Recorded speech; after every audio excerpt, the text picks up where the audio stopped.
The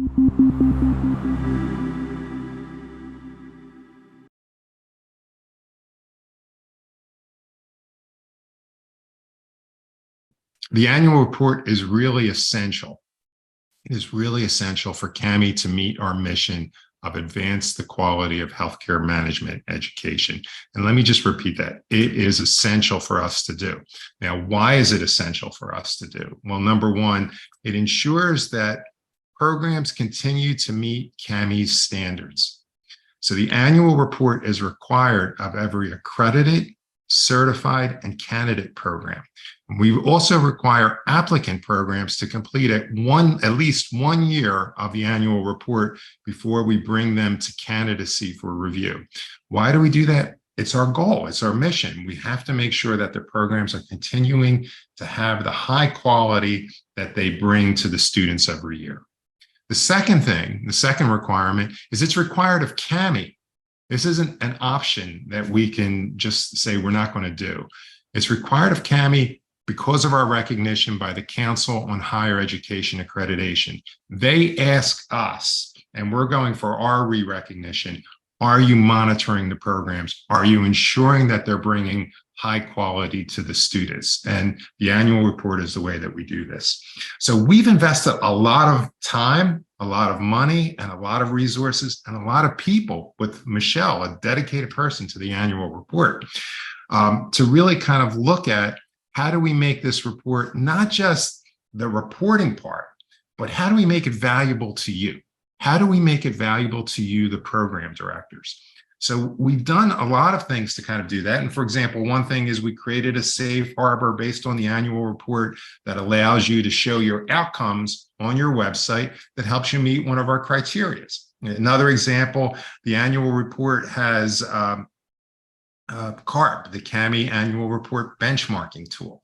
And that enables you to benchmark your performance against a peer group that you define and helps you understand where do you need to improve or where you're excelling and where you should be proud about when you talk to your administration at your university. So the annual report really aligns with our core mission of advancing the quality of healthcare management education and also our core values, and particularly two of them, excellence and transparency. So I say all this about the annual report, but I want to remind everyone this phrase, and we've talked about this the past couple of years. The perfect is the enemy of the good. So I really want you to know how much we value your input. Some of you who have been around here for a couple years with the annual report, remember those days where you had to type in ZERO. Do I see some hands saying, yeah, I remember doing that, and going, why do we do that? And we eliminated that for zero, the number zero, a couple years ago. You're going to see an important fix on the saving part this year. And I know there were some questions about why can't I save? What do I have to refresh? We fixed that this year. But what I want you to understand is we're continuing to improve this. We're continuing to invest in the tool and continuing to get better. But please, please, please don't expect the perfect. Expect it to be better than it was last year, and next year it'll be even better since. So with that, I'm going to turn it over to Michelle. She's going to talk about the process, some updates, and again, another brand new capability. So Michelle, I'll send it to you. Okay, thanks, Anthony. And thank you all for taking the time to attend this webinar. Okay, so let's jump into it. Let's review the CAHME annual report process that many of you are already familiar with. Okay, so the annual report collection period begun. At this time, we highly recommend programs on a traditional academic year to begin surveying their graduate population. So, and this is for programs to begin to survey all recently graduated students, so those within the past academic year following the completion of their studies. Now, CAHME does provide programs a sample student survey that you can use to incorporate within your own alumni questions.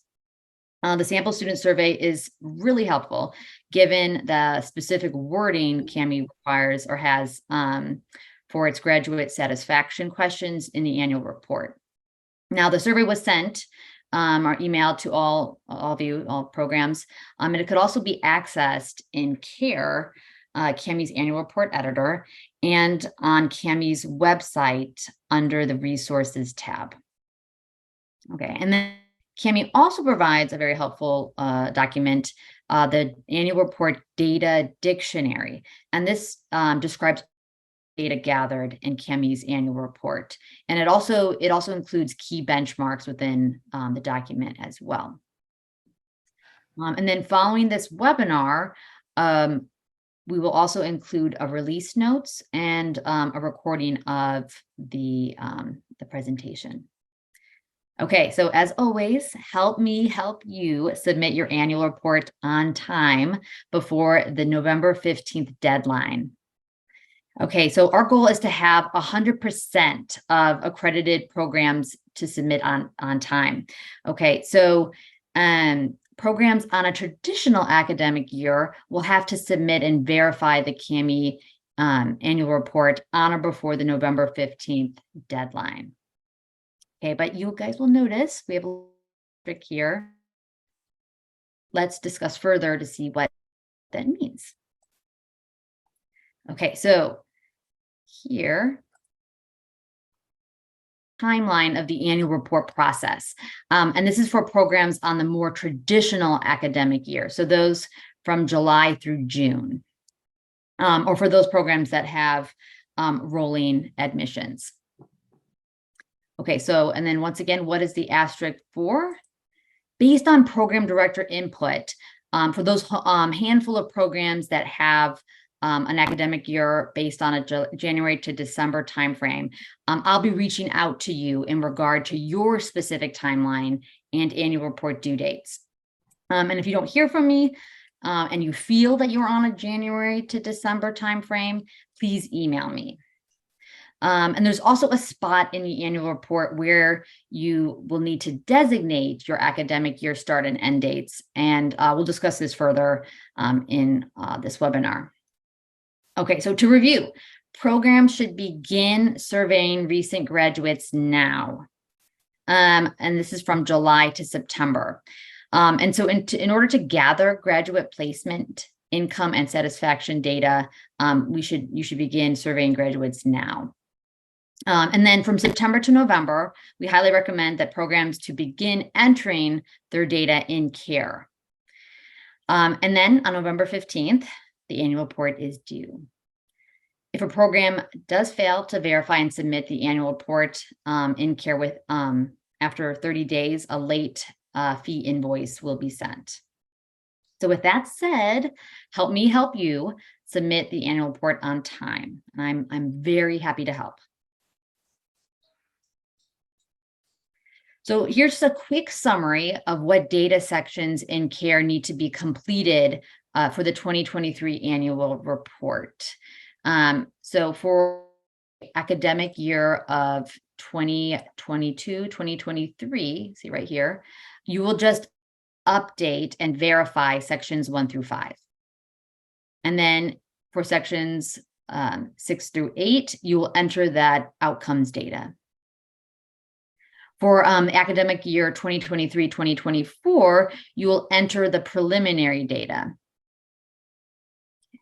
And just remember, this is only preliminary data. Changes can be made after it's submitted. And then you do not enter the outcomes data for academic year 2023, 2024. And then just a reminder, the last two sections in CARE are not related to data reporting. If needed, you can make sure to update section 9, which is contact information.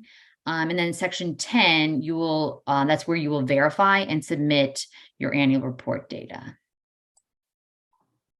Okay, so let's jump in. Let's look at the updates that CAHME has made and enhancements that CAHME has made to its annual report editor tool, CARE.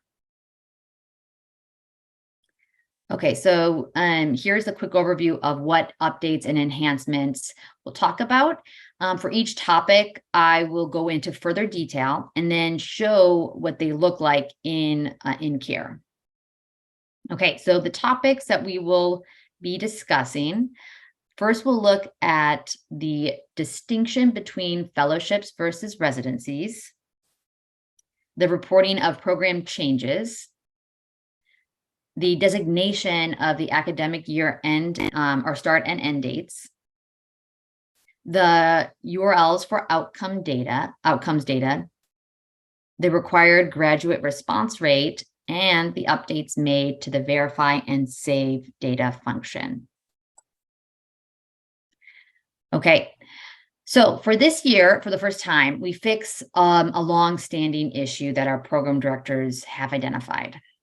There are about a dozen programs that require residencies, and residencies are credit-bearing academic experiences guided by the faculty in order to graduate. Fellowships are performed post-graduation. So this update distinguishes fellowships from residencies. So let me explain. If your program has residencies, you will enter the working hours required for graduation, Section 3, Teaching and Curriculum. Your response in Section 3 will then trigger an additional question on residency's median salary in Section 7. So let me show you in CARE how this works. So here is what the changes look like in CARE Section 3. You'll notice that if your program requires a residency, you'll enter the working hours for graduation in question 3B. And then if you enter anything other than 0, let me show you what happens. The residency's median salary question in Section 7 will then appear. So this question, residency's median salary, is a new field, and it's separate from postgraduate fellowships median salary. Now, remember, if your program does not have residency required working hours, or you do not designate residency working hours in CARE Section 3, then the residency median salary question will not appear. Okay, and then once again, fellowships are recorded as always in the postgraduate employment question in CARE. So programs should not include residency information in these calculations. Overall, this enhancement in CARE will allow programs with residencies to distinguish between residency data from postgraduate fellowship data. And this in turn will ensure accurate data reporting. Okay, this next topic will cover the reporting of program changes.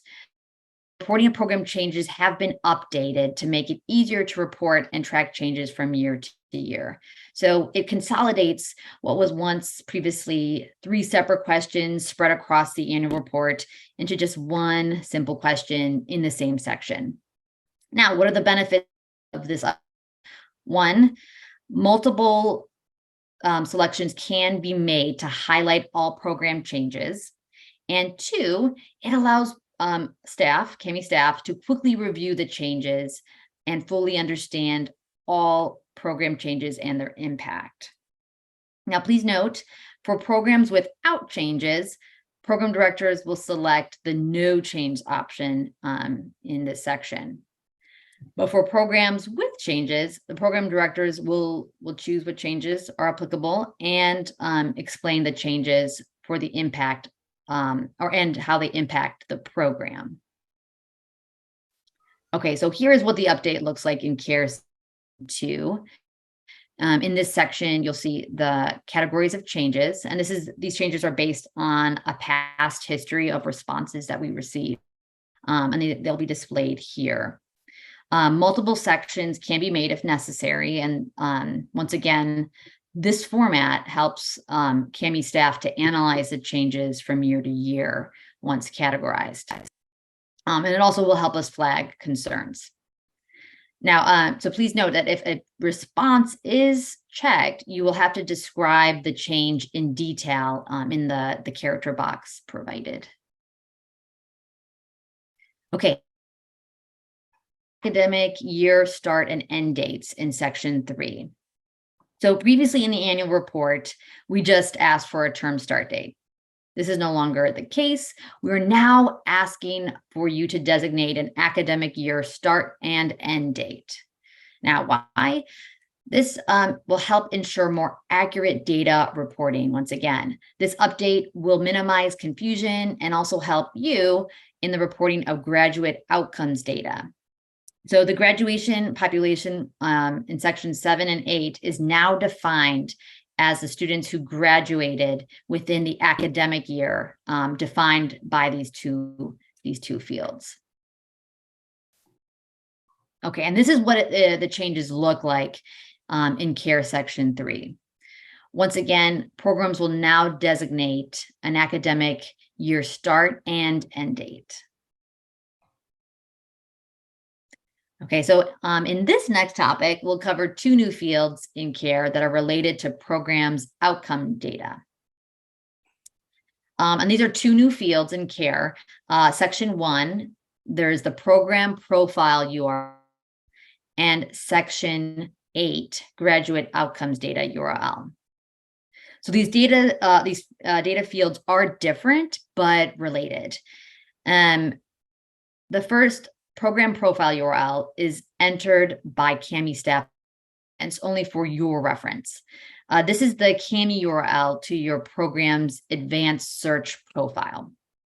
And it allows, or it shows, annual report public, including student outcomes data. So you may place this URL on your program's website as a way to meet the safe harbor of criterion 2A1. And then this criterion requires every program to have student outcomes data displayed on their website. And then the last one, the graduate outcomes data URL is entered by you, the program. So this is your program's website address, and it's where the graduate outcomes are featured to meet criterion 2A1. And let me show you what this looks like. So once again, the program profile URL in section 1 of CARE is for your reference only. You do not need to edit it. But this is where your outcomes data is displayed in the CAHME Advanced Search tool. And in this example, we have Clarkson University's CAHME's Advanced Search profile. And now in section 8, for the graduate outcomes data URL, this is where you will enter it. It's edited by programs.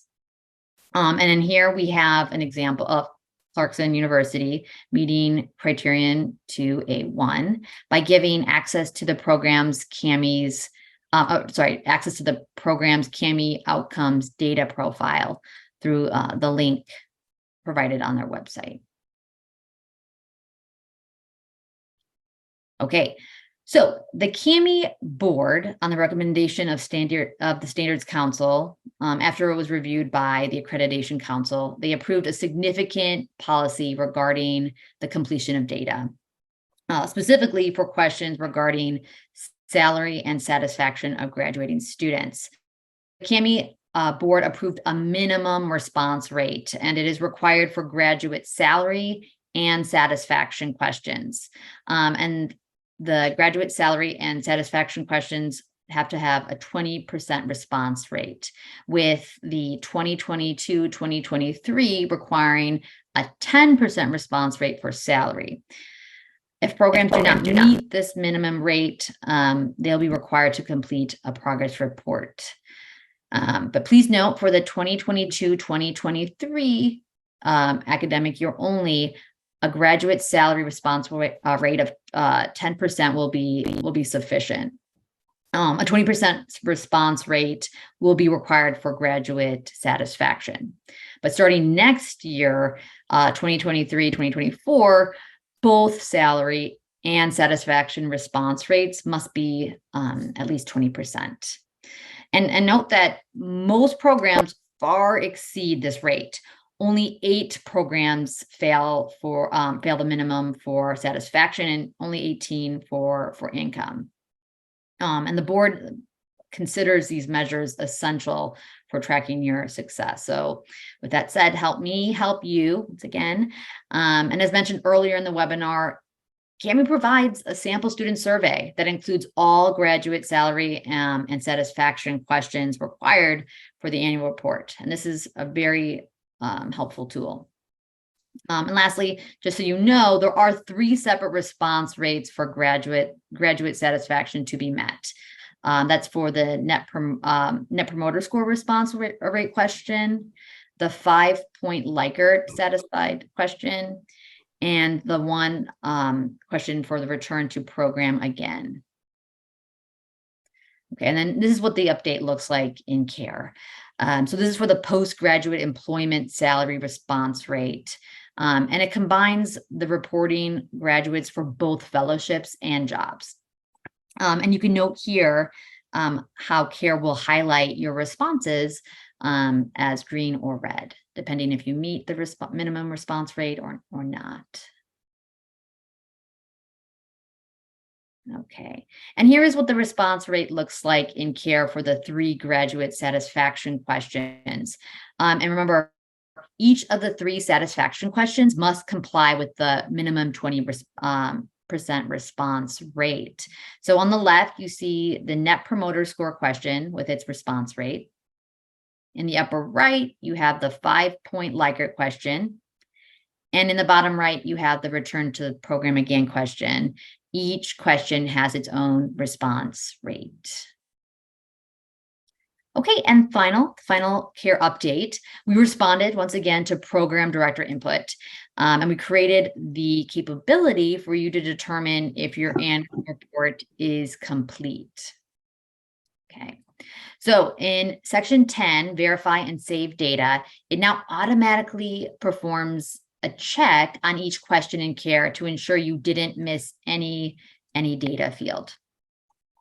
So it requires programs to enter 0 for fields rather than just leaving them blank or empty. It also ensures CAHME that the question was reviewed by the program director and an answer is provided. So before being able to verify and save your data for official submission, all yellow highlighted data fields, and I'll show you this, need to be complete. Any outstanding data fields will be listed in the data review section, which will be below section 9. And you will only be able to submit your program's annual report officially when every data field on the list is addressed. And then also just a side note to say, we have also improved the saving process. And I'll show you what that looks like again. But to save your data, you just simply click the save button at the bottom of each section. As some of you may remember, you had to refresh the page to see the changes. You no longer need to do that. Okay, so here is what the change looks like in CARE. So you'll see the data review section. But to enable the verify and save functionality, all questions that are listed in the data review section must be addressed, either that being with data or 0. And then once all the annual report questions are addressed, CARE section 10 will appear, and you can officially submit your annual report to CAHME. Okay, and then finally, here is a quick video on how to save data in CARE. You'll just simply enter the data in the data field, click the save, and then click the continue button on the next page. And then voila, your data is saved.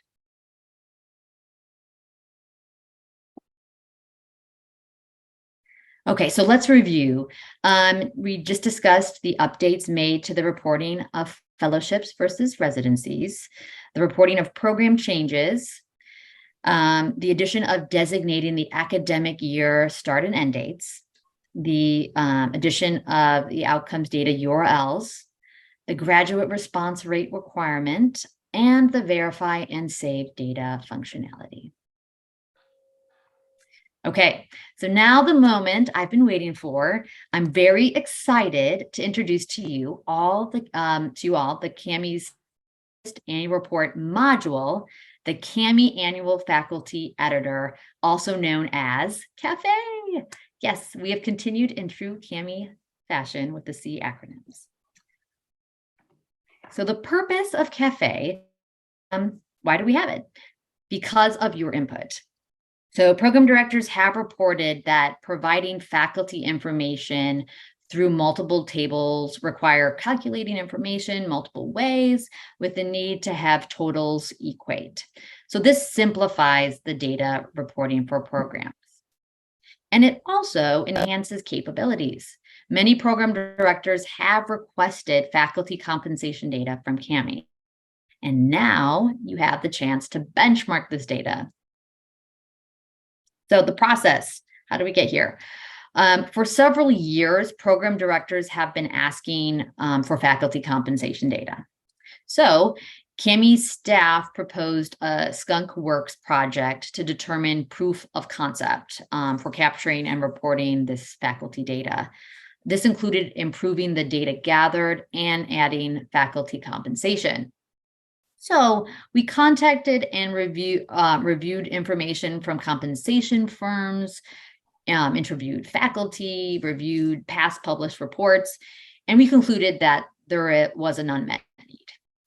So CAHME also assembled an advisory task force to review our process, and we'd also solicit input and update and revise this new tool.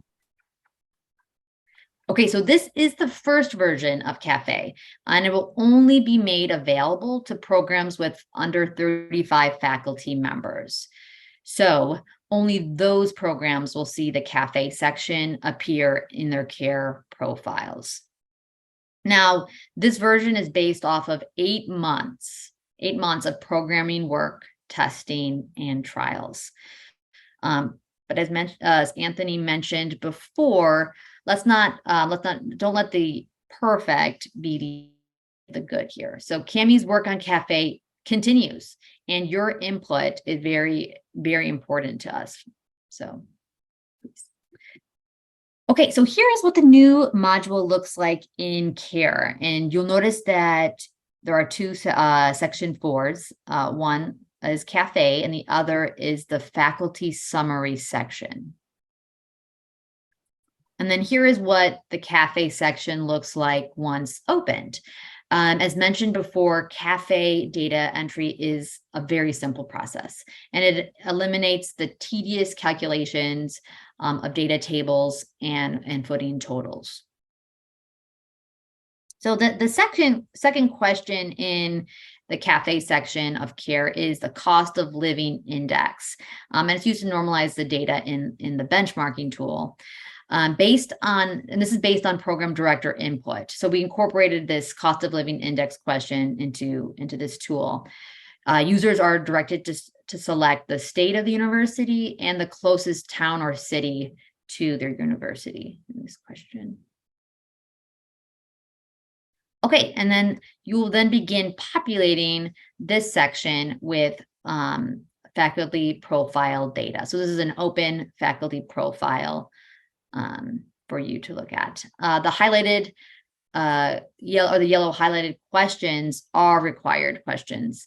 Once these questions are complete, they will then auto-populate the faculty summary section in CARE. So yay, no more calculating data tables.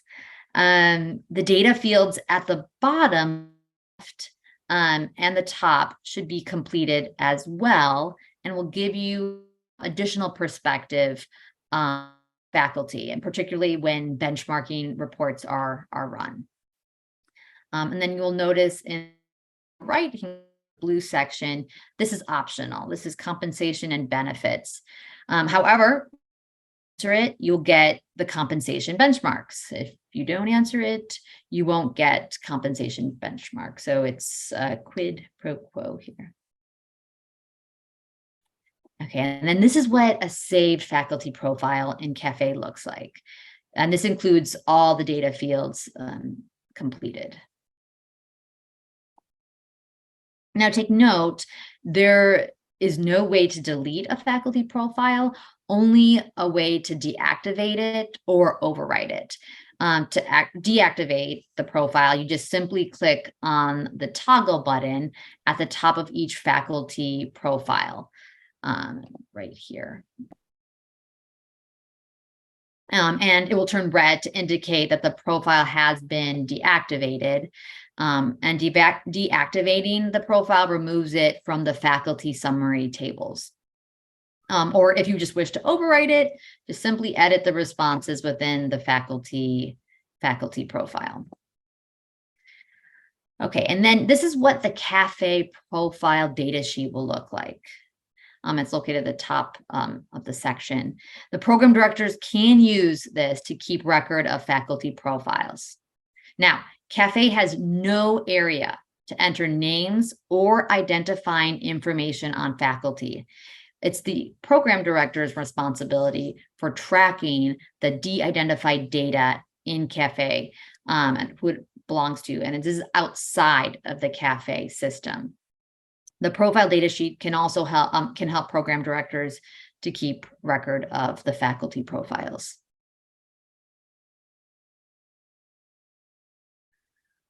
Okay, so in this screen recording, it shows how a program can access the CAHME bench tool to create a report. So you see one of the benchmarking icons in the upper right-hand corner in your care profile, and I'll bring you to a page where you can select various filters to customize your report. It includes roles, status, degree, contracts, tenure, discipline, time allocation to program, and benefits. You just click Run Report, and then it'll bring you to the report page. And here's an example of a CAHME page or report highlighting the salary by school, college category, and scope.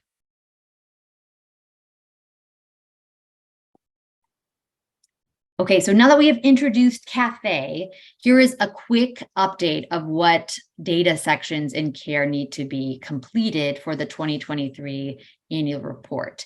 And once again, this is only for programs with access to CAHME. Now note, the only difference is that preliminary faculty data for the 2023-2024 academic year needs to be entered. And then once you enter in the data into CAHME, this will auto-populate the faculty summary in section 4.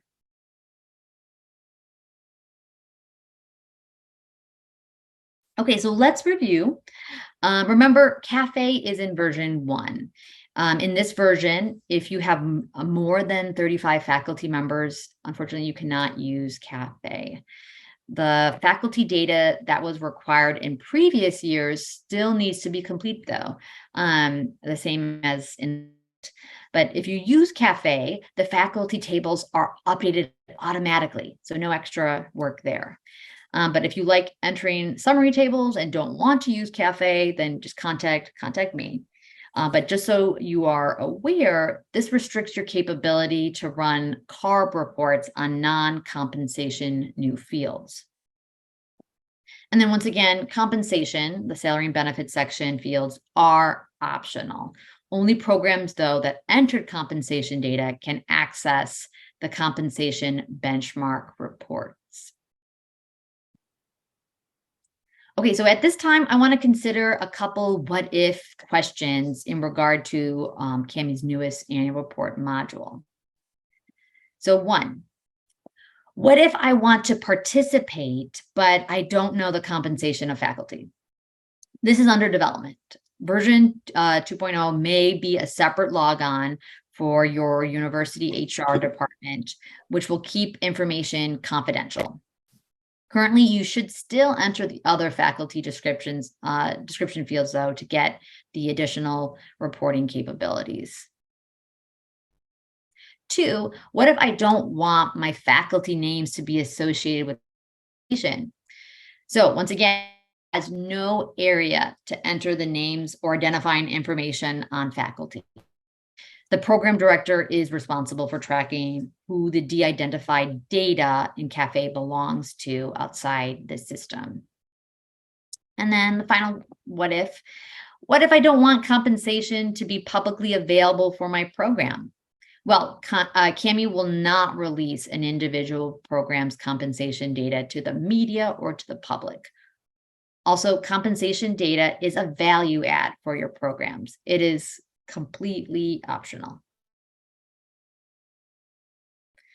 And the best part of CAFE is that it's free to all programs that have access to CARE. Therefore, any CAHME accredited, candidate, certified, and applicant program that have submitted annual report data have access to CAFE. And as Anthony said, this is the first version of CAFE. It is not perfect. CAHME, though, will improve with your input. Without it, we would not have these updates and enhancements that make the data reporting process even easier than before. And it also ensures accurate and complete data. So I ask that you have patience with us and know that our goal is in this process is to help you benchmark and to help you improve as a program. So here is my contact information. Help me help you have a successful annual report season. And please contact me with any questions, concerns, and input. I'm happy to hear all. And thank you all for joining us and for giving us your time. So at this time, we'll be answering any questions. If you have questions, you can type them into the Zoom chat, and we will begin answering your questions one by one. Or if you prefer, you can email us your questions or me your questions as well. Michelle, it's Anthony. Thank you for going through that. Appreciate everyone's attention. Sorry for some folks who had a little trouble getting in at the beginning. We made some adjustments with Zoom, and apparently they didn't go through right away, but it looks like the team quickly fixed it, so we got folks in. So appreciate you being there. One question came through about compensation. I think someone commented, like, there's no way my HR department would even enter in the compensation. Don't worry about it. I mean, the thing is that we created this tool. We created the compensation part based off of questions that came to us from programs that said, do you have compensation information? And we want to benchmark. If you don't have it, if you don't want to report compensation, or you're just kind of like a little leery about it, don't report it. But realize that if you don't report compensation, you don't get the benchmarks. If you do report compensation information, you will get the benchmarks. So it's a pay to play type of thing. So again, I'm kind of concerned. HR is not going to do it. I can't get it. Don't do it. But CAFE, whether you put the compensation stuff in or not, but CAFE is really incredibly valuable because it will do those totals on the fly. And all of you kind of struggled with, well, I got to count here, and then we had to foot the totals and everything. It just makes it simpler for you to kind of do. So, hopefully that kind of answers those particular questions. Stacy, are there, as you kind of look through it, are there other questions that you think we could address at this point? There was a lot of discussion about adjunct faculty within the CAFE profiles and how the percent time allocation should be handled for those individuals, as well as their compensation for adjuncts. So maybe discussing that, we talk about that a little bit. We do want you to include adjuncts in here and kind of associate the information in them. And again, that provides some really valuable benchmarking tools for you as you kind of look through your department. So that's kind of the point about including that. Now, the limitation on 35 faculty member is a hard limitation. At this point, we're hoping that we can soften that limitation in the future. So if you have more than 35 faculty on the last time, you won't see CAFE appear for you at all. We took that module off of you, so you'll still have to do the counts as you've seen it in there. But if you have under 35, I'd recommend you do it. I think it provides some great benchmarking for you. I really do, and that's why we developed it to kind of help you along in this process. And again, like Michelle said, perfect? No. And then lots of discussion around compensation in general. And does this include research compensation? Does it include fringe benefits? Within the compensation and benefits area, there's 4 different areas that we ask you to define compensation. There's a base salary, incentives, overloads, and other. Yeah. So the idea being that once you complete those 4 fields, you come up with a total compensation number. So the full package there. Yeah. Yeah. And then once again, the CAFE section, the yellow highlighted portions in CAFE are required. Just so you know. Do you want to just quickly call that back up again, Michelle, so people can take a look at it? Let me go back. While you do that, Michelle, another question in general has been around the 35 faculty. Does that include adjuncts? Does it include these people? So what we did was we turned on CAFE for your program. If in the prior academic year, you reported 35 or less faculty, and those are the people that we're looking for these faculty profiles for. So whatever you've done in the past for your faculty reporting will continue. It's just in a different format. Yeah, it's a limitation. It's an unfortunate limitation at this time based off of how we kind of structured this kind of the first time through. We also kind of thought if we have some very large programs with large numbers of adjunct faculties, and we can't see anyone entering in 150 faculty members in here. So we kind of drew the line at this number, and hopefully we'll make it again this first year going through. We already did a pilot study on this with several programs, but this first year going through, we'll learn a little bit more and we'll get better in the future. So Michelle, talk about the required area. You can see, so everyone who's got CAFE needs to enter those areas in yellow at the top: gender, race, ethnicity, full-time, part-time, and status. The areas on the bottom left and the top right, if you enter them, you'll get benchmarking information from them, and all of you will know what it is. If you can't enter them all, don't enter them all, but whatever you can enter in there on each of those faculty members, enter them, and you'll get valuable information. If you don't enter anything in those areas, you won't get benchmarking information. Again, pay to play, and then the third area, the area down in the blue, is optional. Compensation and benefits, that's all kind of down in that particular area. I think there was a question from Deanna about, are there definitions of the faculty categories listed? For example, what's a professor? What's we did not define that. It's based off of what you kind of define it as. So we designate ours as core, part-time, full-time, and adjunct. I'd say just be consistent and pick, if that's the case, professor or lecturer. How would you consider those to be compared relative to the norm is in that area? So we didn't say professor is someone who blah blah blah blah blah, because we know those designations will vary from place to place. Stacy, other questions? Adjunct salary. So we're looking for the salary that we're not looking for that adjunct's full salary. We're looking for the piece of it that relates to your program. Yeah. We're not looking for their salary at their company. We're looking for what you guys pay them, and estimated across the year. I'm scrolling through now.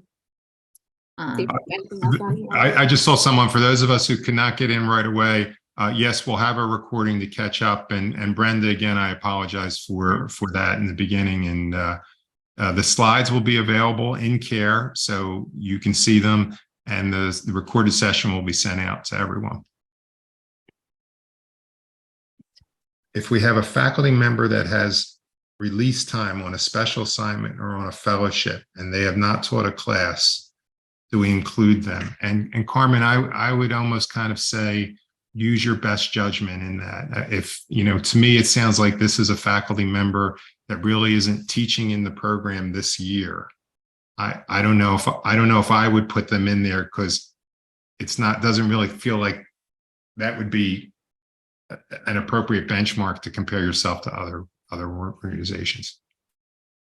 Here's another very good one. For smaller programs with a small number of faculty, personally identifiable information can potentially be inferred from the data provided. Is there a way to opt out from entering information if this is the case? Yes, there is. So if you want to go, I want to do the tables, which it sounds like this person does. Notify Michelle.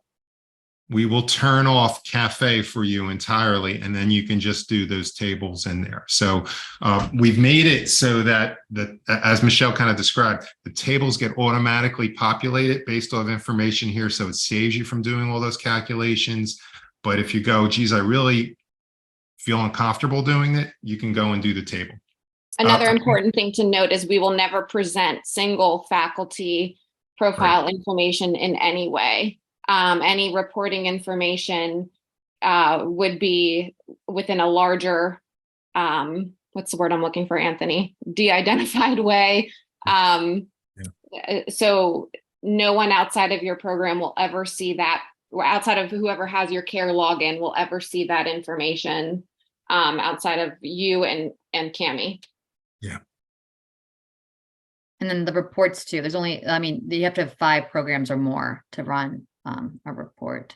Yeah, that's a really good question. And so all of you might be going, well, can I see the reports and what they're going to look like? And I think Michelle showed you some samples, but we will not turn on the reports until there's enough robustness in there for the compensation and benefits information so that you can identify what other university that is in that group. So, you know, it'll be interesting to see, you know, how quickly we kind of come up to those, that limitation of 5. Michelle showed you all of the categories that you can select from. If we get all CAHME, or we get probably 50-75% of CAHME programs participating, that ability to kind of select and search down by some of those filters will easily be activated. If there's only 10 or 15 programs participating in the compensation information, it may just be an overall part. But based off of the response from our pilot study and the folks who kind of used it, and based off of the questions we're getting from the field, it seems like this is something you wanted, that the program directors want it, and that's why we created it. The survey of graduate students, when asked about job placement, if they select other, should we just make the option a write-in, or is it just counted as other? So you are required to list within CARE what is other. Actually, no, you're not. That's for something else, I think. I think it would just be other. Yeah. Just be other. Yep. Just be other. You know their place, you just don't know where they are, so that would work. Okay. No, Deanna, no apology for the tough questions. Thank you very much for asking them. If we only reported full-time faculty in CARE for previous annual reports, should we update our previous reports? I would say yes. And that just, so the question was, if in the past we didn't include adjuncts, but we might have should have done that, I would go back and enter it back in your prior reports. You know, one I want to bring up, because Paige asked a really interesting question. So fellowships and residencies, right? So we really struggled with this. And before, we never had captured, we used to call it fellowships and residencies, and then there was a lot of questions. So I think there's only about a dozen programs that have a residency, which is a requirement in order to graduate. And I can see Bob Bonner here from GW. GW has a residency requirement. The students actually pay for that year to, as an academic part, get an academic credit for it. And in order to graduate, they need to complete their residency. So we broke that out. And so no longer are you reporting residencies and fellowships together. Residencies are now separate than fellowships. Now, what if someone, Paige's question is, what if someone had a 24-month period? The first 12 months were considered a residency, and the next 12 months or the next 6 months after that were considered a fellowship.